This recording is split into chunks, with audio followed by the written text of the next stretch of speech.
We are officially home from the hospital with our daughter who's diagnosed with hypoplastic left heart syndrome, and just wanted to get on here and kind of reflect back on our journey and offer support for families who might need it, and share what it's been like for us.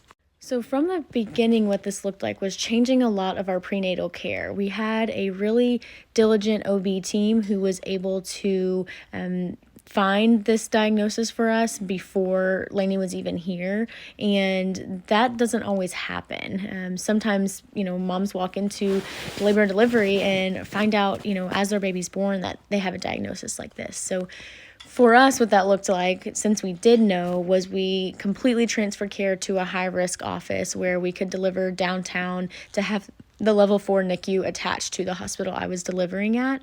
And from there, that's when you don't really know what's going to happen.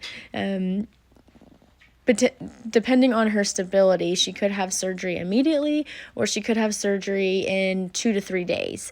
And so the goal is to get her to be able to make it to that 2 to 3 days, so that way she has time to adjust and, she's a little bit more prepared for the surgery.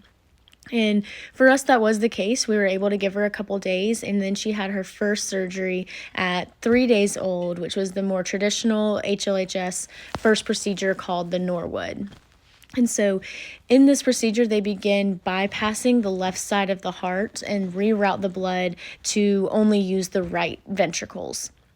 And so this is the first step of surgery. The next 2 surgeries will continue to improve that system, where more of that blood is being oxygenated and is able to circulate better, but they can only handle so much at once. And so this is just step 1. And so, she had her surgery. It took what felt like an eternity. You're sitting there, waiting for updates, and they come in and they're letting you know where they're at with surgery and everything. And then you have the reality of going and re-meeting your daughter, right? Like, it's not what, she doesn't look the same as what she did in the NICU. Now she's had open heart surgery and she's very swollen, and, you're getting used to this new normal. Her chest was left open after surgery to give her body time to get some of that fluid off and make sure that, if anything crazy happened, they wouldn't have to reopen her chest. It would, she'd basically already be ready to go. And so it's just crazy how quickly you come to terms with all of that when, you're in this situation and explaining it to other people. It's like, what? Like, she looked like what? And there's just no words that can possibly describe what you've just gone through.